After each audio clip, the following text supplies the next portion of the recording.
Hey everyone, I'm Angie Miller, and in my next episode of Strong Mind, Strong Body, my featured guest is Cynthia Flores. She is actually the creative director at NASM, but she's also so much more than that. She's a brilliant mind with such a warm soul. We deep dive into what it's like to grow without a map. Forget the vision boards, forget the plan for a plan for a plan. What is it like to just be fully present and to be curious about what is, and just to go on life's journey without always having a map and having everything laid out? I'm going to tell you that there's some very vulnerable moments in this episode, so you might want to get a box of tissues before you listen.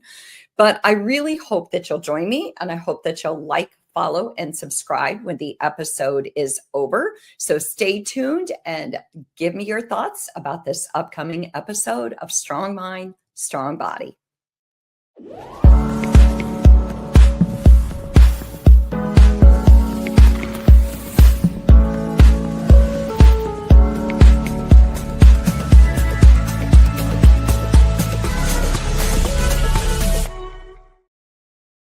Hello, everyone, and welcome to Strong Mind, Strong Body. I am so glad you joined us here today for an episode about not needing a map, for an episode about exploring what could be instead of what is and not getting caught up in the shoulds. I have Cynthia Flores on today, and she is not only a dear friend, she is a brilliant creative mind. She is a design leader at Future London Academy, and she is also the creative director at NASM. So I'm going to bring Cynthia into the show to introduce herself in a moment, but I would love it if you'd grab a cup of coffee, maybe a notebook, and let's explore what it means to just be fully present and to maybe not know where you're going and to be okay with that, and why it might not be not just not a bad thing, but an amazing thing. So Cynthia, I'm going to bring you in and have you introduce yourself. How are you doing? I'm doing great. Thank you, Angie. Good. All right. Well, I have a question for you because I want to get a little bit more into who you are. So I know that you're the director of you're the creative director at NASM. And again, you're a design leader at Future London Academy. But to me, you're so much more than that. Your creativity and your life experience have given you insight and empathy. And I would like to explore growth and change and uncertainty and life's challenges through your lens. And what really intrigues me is that you're an advocate for not having a plan and not needing a map. Whereas everyone else, oh, sorry, my dog just came into the room and decided to shake himself off in case everybody's hearing chains jingling. That's his leash. But what that intrigues me, because everyone else says you need a map, you need a plan, you need a map. But you're saying, hey, I used to be the vision board girl, and now I'm done with the vision boards. I just want to be present where I am and explore what that looks like. But before we get into that, is there anything we should know about you personally or professionally? Yeah, thank you. Yes, I'm a creative director for NASM. I've been here for a little bit over 8 years. I have a brand and advertising background, and I have had the privilege to work with many great brands in the United States, from Pond Wonderful, Fiji Water, Cuties, Mattel. I can go on and on. So it's obviously a space that I truly enjoy and that I love. More than anything now, I'm truly loving the time here at NASM, and being part of the fitness and wellness industry has taught me tremendous things, not just about myself, but our community. And I'm also taking an MBA, an executive MBA at Future London Academy, which is also part of that journey of sometimes not needing a map and being surprised with the serendipity of life, and taking opportunities that come up that maybe you had not planned for yourself, and it's the best thing that you've ever done. This experience has been for me. Yeah, I love that, because there are so many times where it doesn't fit our vision board, it doesn't fit our plan, and yet it's such a great opportunity. And what are we going to do? Say no to it because it wasn't on our vision board? So many times the most beautiful opportunities come up at maybe the most inconvenient times, or the times where we least expect it. So I have a question for you. I want to talk about joy and fun. I want to start the episode by talking about joy and fun because we need more of that in our world. So in your work with creative teams, you've told me that you've noticed that the groups who have the most fun outperform those with the most sophisticated strategies. Yeah. So this is a two-part question. I want to know, first of all, what's going on there? Why does fun go above sophisticated strategies, number one? And more importantly, does this support the idea that joy unlocks creativity and forward movement more than strategy? Yeah. So I'd love to hear this. Yes, so there's a lot of work that we do here at NASM, or if you're in the marketing or creative space, right?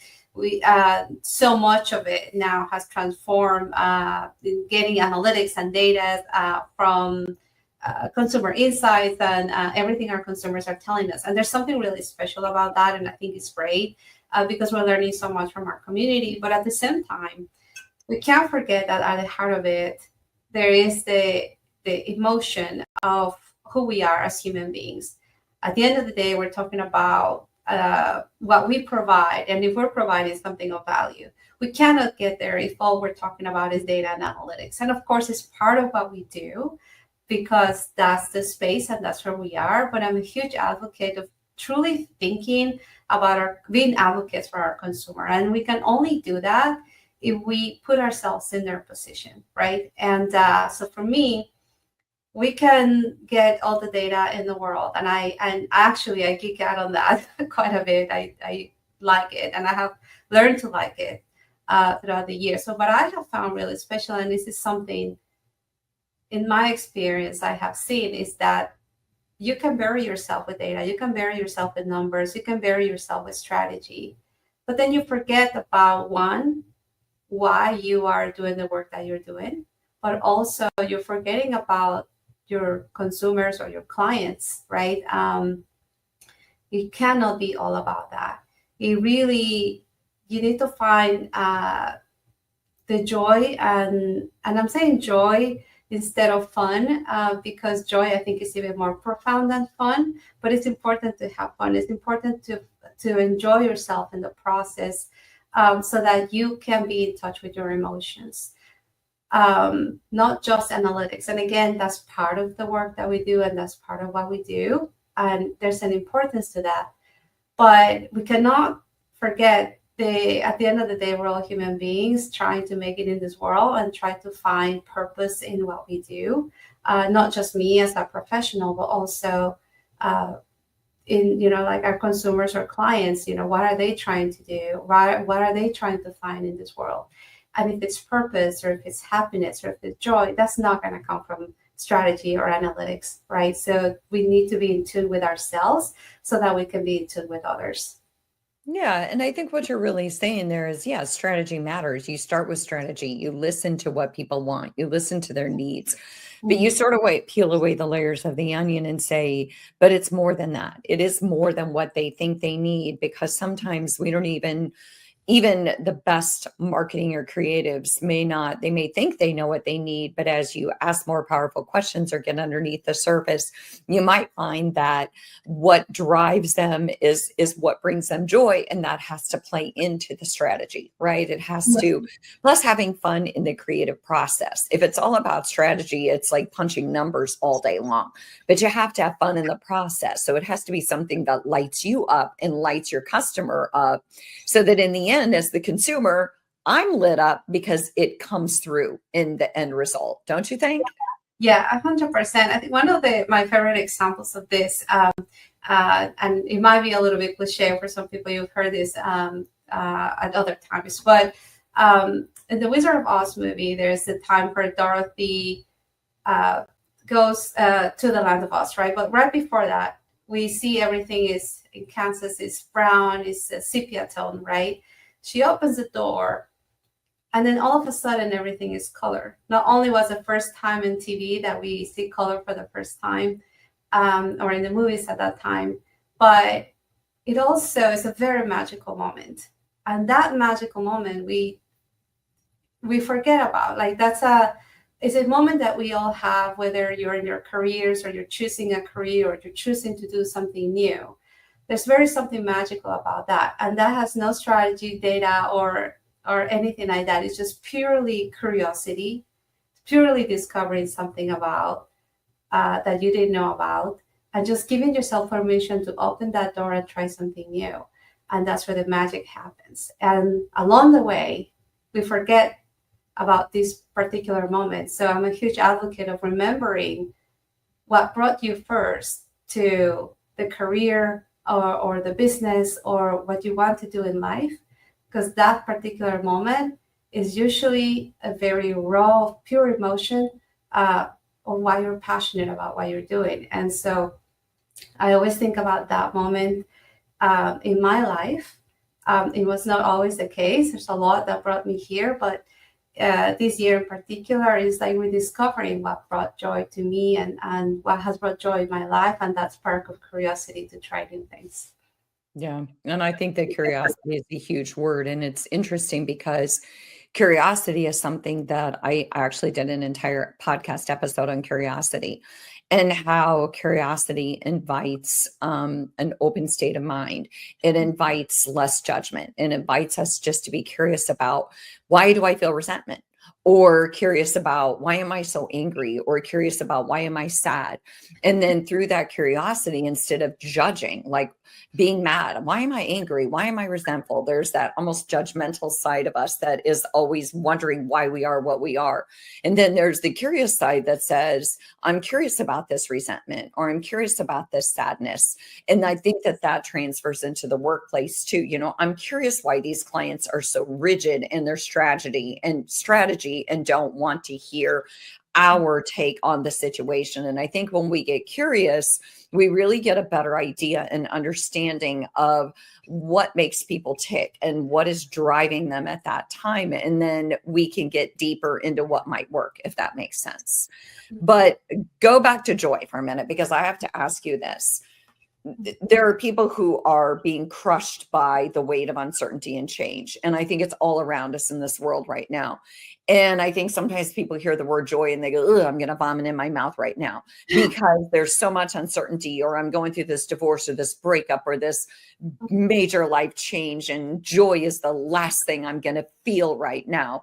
So what would you say to people who are just crushed by, I don't like my job, or I'm going through this big change and everything is uncertain, and now you're telling me to find joy? And they're like, oh, please.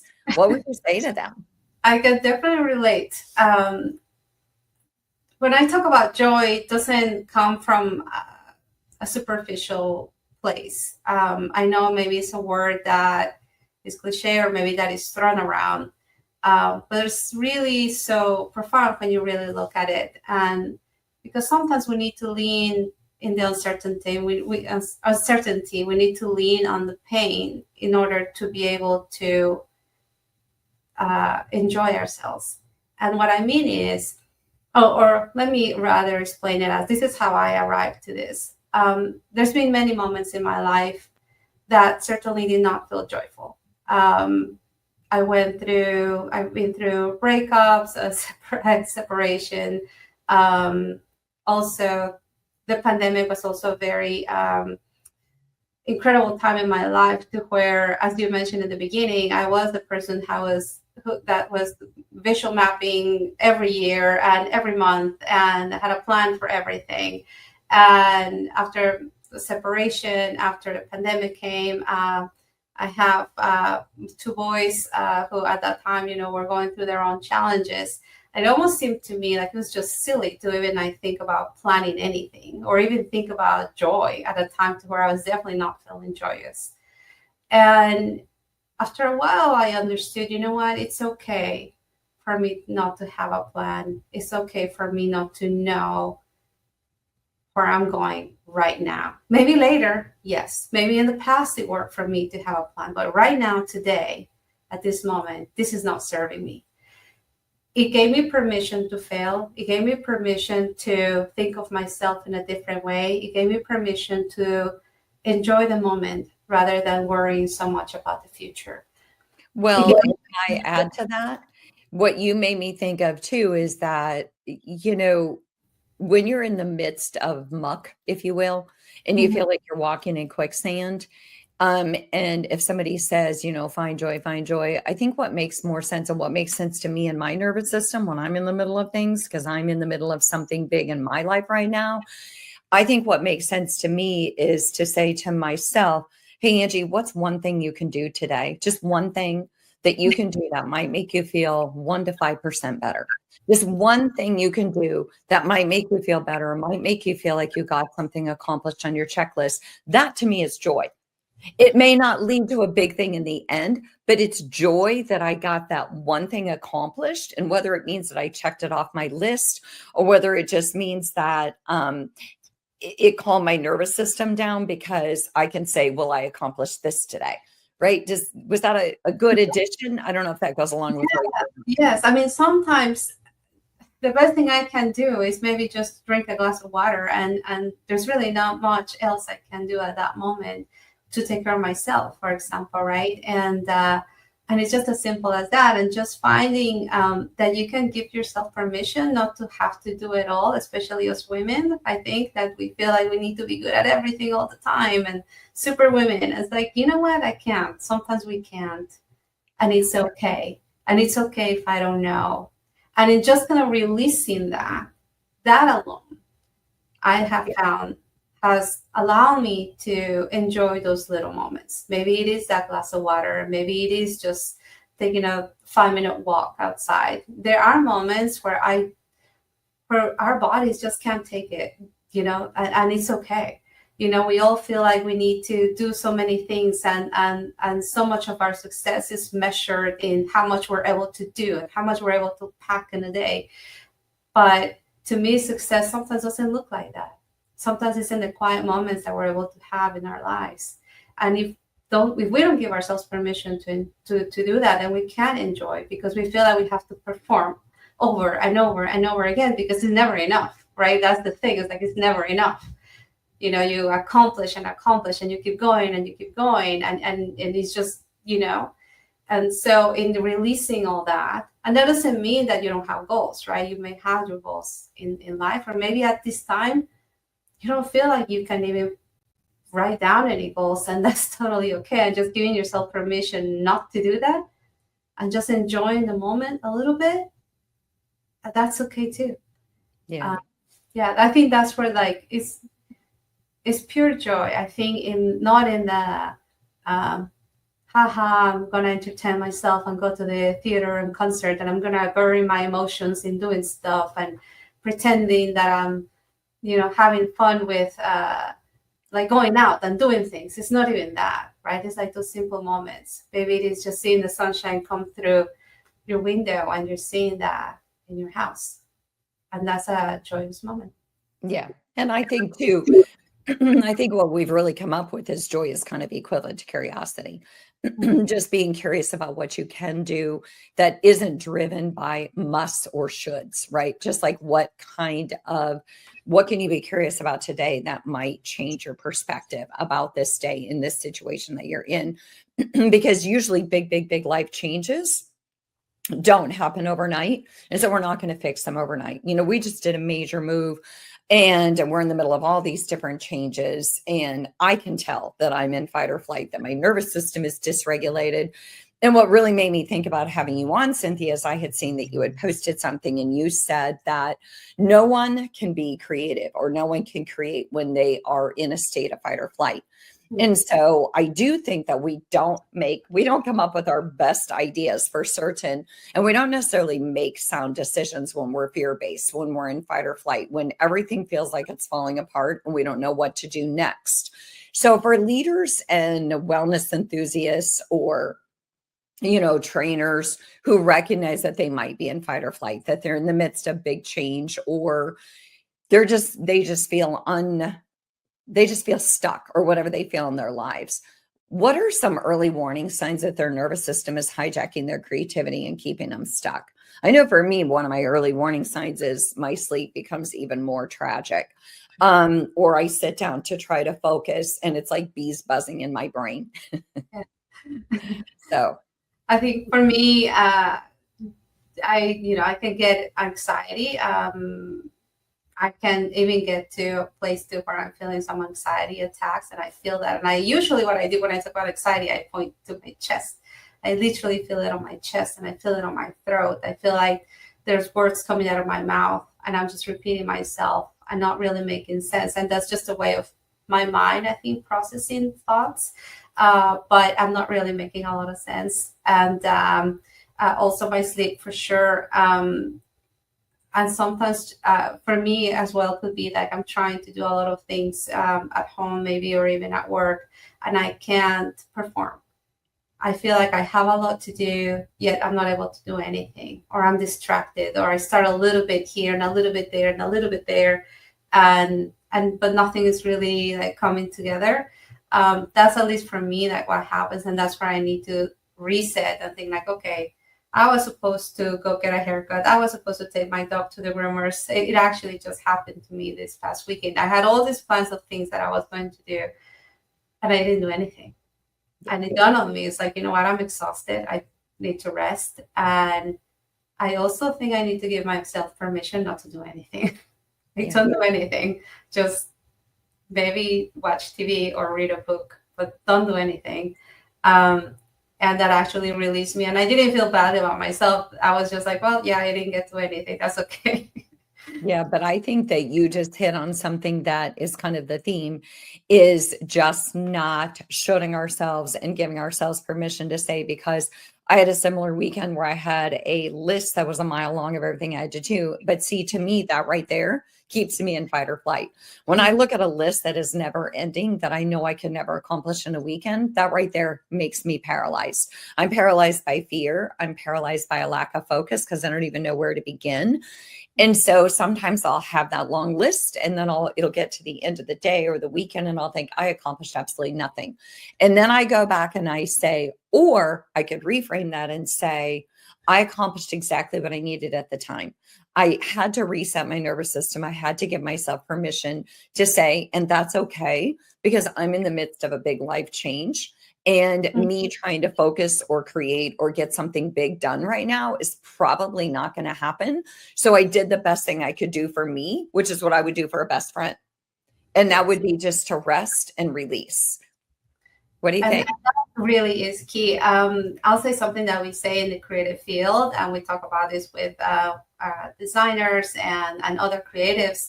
Our best creative work is not going to happen in front of a computer, right? Our moments of creativity are going to come when we step away, when you reset, when you go give yourself a break and maybe take a walk, or if you can, maybe get some visual stimuli, maybe going to see a museum, or maybe just take pictures if you can, or however you can release some that creativity. And we do that, and I encourage my team to take the time to do that.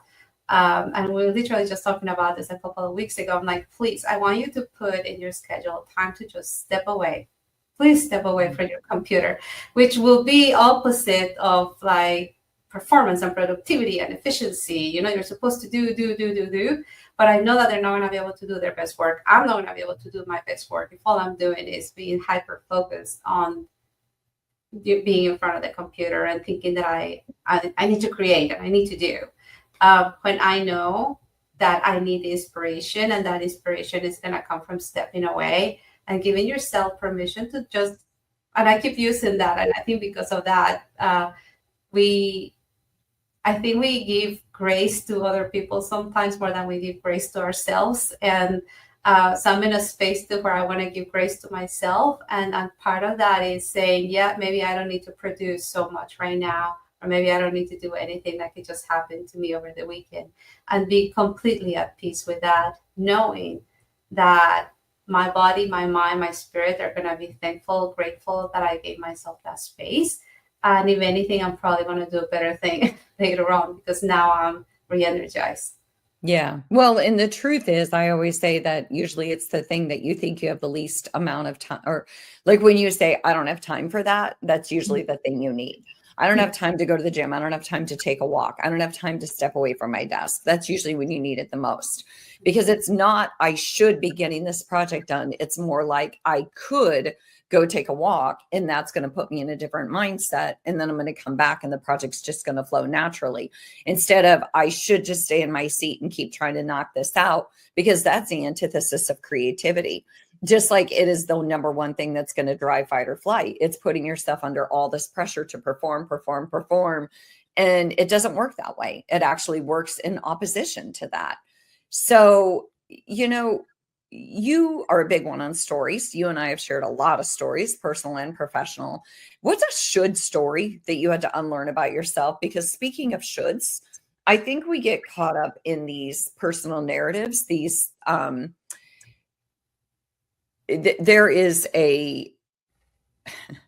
have been multiple times in my life where I tell myself a story about what I can or cannot do based on where I am in my life. Like, oh, I can't help women right now because my life isn't put together, which as a therapist, I know that that's a crazy BS story.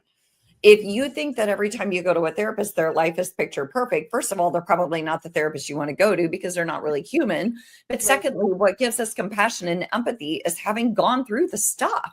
And so I have a lot of should stories that I've had to unlearn so that I could learn to show up in the world more authentically. What's one of your favorite should stories that you had to unlearn?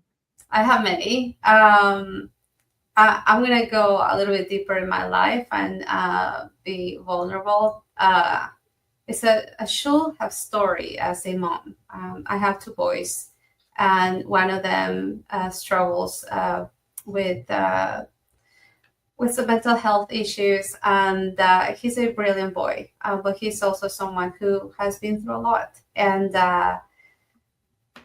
twice, unfortunately, he tried to harm himself, and I felt so guilty. I felt so like I couldn't really do anything for him except love him. And I asked myself so many questions, like, what led to this? What I should have done this. I should have thought taking him here, even though at that time I did everything that I could, but I didn't realize that at that time. I realize this now. But at that time, I felt so guilty, just feeling like I was failing as a mom, feeling like I was failing as a human being, that I couldn't be there for my son, maybe, in a moment where he was so vulnerable. I asked myself so many questions, and I was, as I mentioned, just feeling so guilty, thinking that I had not done enough for him. And having so many doubts about who I was. I always thought I'm going to be the greatest mom. I'm creative. I'm this and that. I'm going to do everything possible. I'm going to do beyond the impossible for my kids to be okay and to be good. And that was always like that picture in my mind. And, I had these plans, where we're going to travel together. We're going to shows together. We're going to go to baseball games together, and like all these things. And then all of a sudden my world was turned upside down. And then, have my son in the hospital recovering, just my world just came crashing down, right? And my whole paradigm of ideas of what I thought I was going to be as a mom, or even as a human being, just really made me question everything, that I had learned, everything that I thought it was going to be, everything that I thought his life was going to be. And that's where that part of joy comes in. I really had to lean in, just letting everything go, just thinking, any idea that I had about everything is gone right now, and it's okay. And it took me a long time to get to this process, right? It's a whole process. See, I didn't just come up with this feeling right in and there. I wish I did, but I didn't, right? But that's part of I should have done this. I wish I had felt this. But going through that process taught me the importance of leaning in on the love, and maybe those moments of joy that we did live together and that we're living together now, where, some of our favorite things to do is just go in the car and listen to music, his music, which sometimes is really pushing the boundaries of what I usually listen to, but it's really funny to talk about that and to hear his perspective in life. And now we're able to enjoy these moments, right? But was because we went through all of that. But I also have to let go. I just had to really think and maybe question, maybe this paradigm or this story that I had been telling myself my whole life is not relevant anymore. What is relevant is like this moment in time and what I can do today so that I can be there or be present for my son, but also present for myself. Well, first, I want to tell you that I'm trying not to cry. And I feel you. And I appreciate your vulnerability and courage in sharing that. And there's so much I want to unpack in you sharing that. And I think that that was the most painful, vulnerable, beautiful way of explaining that we tell ourselves stories. And as a mom who too struggles with the whole, if my daughters are in a good place, then I must be a good mom. And if they're not, then I must be a you know what mom. And who gets caught up in that narrative and those stories about, basing how I feel about me on how everyone else feels about me, and especially my own children. And as we know, when our kids go through different journeys in this life, they may not feel the way about us that we want them to feel because that's their journey. And so, to your point, it's letting go of, I can't control their journey and what they're going through and their own reflection process and how that might then change their view on the way they were raised or the decisions that were made. And it's a journey for all of us, right? And so, but something else I heard in there was, your story was almost like, if I'm supposed to be a good mom and my son is suffering, then what does that make me? And so you said, I had to let go of that story and say, it's almost like two things can be true. I can still be a good mom. And it may be that he just has to go through this, and there's nothing I can do but love and support him and be present with him. And the other part of that is that I also heard, even though you didn't directly say it, is that so much of shoulds is weak, or stories in a nutshell, is that we have these expectations of ourselves and of the people around us, of the way things should be. And then when we go through something that disrupts that personal narrative and basically calls BS on everything we thought to be true, we realize that we have to just accept what is, that story isn't serving us. We're not perfect moms, and our kids are going to struggle. And it doesn't mean that it is a reflection on us. But I hope that every single mom out there is listening to this, because we put a lot of pressure on ourselves. And we don't share our stories because we are so afraid that if we do, other moms might judge us. And the thing is if you just heard Cynthia's story, there are so many of us who can resonate with that.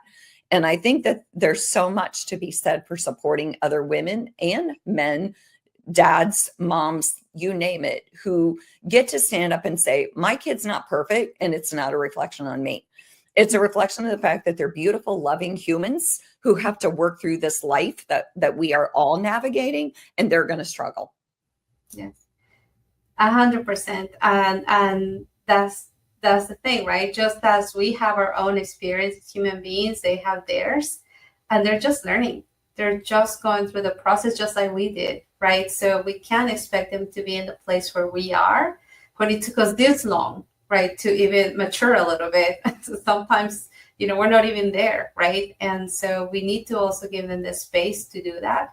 And also not to set all these expectations. Obviously, I'm not talking about character values and other things, but allow them to have their own experience and allow them to, maybe there's going to be times where they don't have a map, right, as to who they are. Maybe they don't have a purpose figured out just yet. And so the idea of the art of growing without a map is not just for ourselves, right, but also for maybe our kids, is allowing them and giving them the opportunity to explore who they are.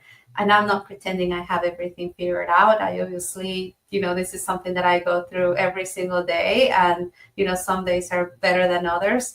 But I am learning that I can give myself permission not to know everything, that it's okay if I don't know anything. And maybe, in fact, I'm enjoying life more because I don't know everything, and I accept that, and it's okay. And so if I can do that for myself, maybe, it's important for me to also let my kids go through that. And I mean, even here, going back to my work here at NASM, allowing, that space of creativity, of like, sometimes you don't need to have it all figured out. And maybe I can't say the perfect thing all the time, and it's okay, right? But also creating that space to where that can happen is very important, not just at work, but at home or with our clients, or in our case of our fitness community. Yeah, I think you handled it. I think you nailed this topic beautifully. I'm wondering if I could throw you a surprise and say, what if we just gave a mic drop moment at the end, a takeaway? And I'm going to tell you what my mic drop moment would be. In the spirit of growing without a map and giving ourselves permission to do it, here's what my mic drop moment or my takeaway would be. Let's say you love a vision board. We all love ourselves some vision boards. We all love a plan. I love it. Trust me, I got a plan for a plan for a plan. But one thing I have learned in relation to what Cynthia is saying is, what if you leave space on your vision board for what you don't know? What if you leave space on your vision board for curiosity, and you put that in big capital letters, and you say, what if I leave space for curiosity, and I'm curious about what could happen each day if I wasn't just so stuck to my plan? So that's my mic drop takeaway thought for the day. What's yours, Cynthia? That's definitely a surprise. I'll try to think from the lens of a creative director. In our shoots, we plan everything for our photo shoots and our video shoots that we do. I'm sure you've seen some of that work in our social media channels and our commercial work. And so we plan every shot, right, that we're going to do those days. And that's probably a lot of the planning that we do, right? But the most magical moments, and I always ask this to anyone who's involved in our shoots, I want you to please leave space and time for the photographers to do anything they want. And give them the space to do their thing out of joy, out of the magic that they feel. And some of our best shots come from the moment of not knowing and what that perfect shot is going to be. It truly comes from curiosity, it comes from joy, and it comes from giving the space not to have it all planned out. And so that part is usually what I enjoy the most about my work, and it can easily translate to our lives. Yeah, I think that's a good one. Even me, who hates getting my picture taken, absolutely loathe it. The last time I had a photo shoot, Corey said to me, look, I don't know what it's going to do to calm you down and not make you think about this camera in front of you, but I just want you to start walking the room, and I'm going to call your name once in a while, and I just want you to do what speaks to you. And some of the shots are absolutely silly because a model is not my middle name, but some of them were the most amazing shots because I wasn't so focused on what I was supposed to do in front of the camera. Where do I put my hands? What do I do? Blah, blah, blah. So much comes out of that curiosity and that allowing. And so thank you, Cynthia Flores. Thank you to all of you listening to this episode, being vulnerable with us. I would love to have you weigh in. Send us a note on YouTube or send me an email, and we will see you next week.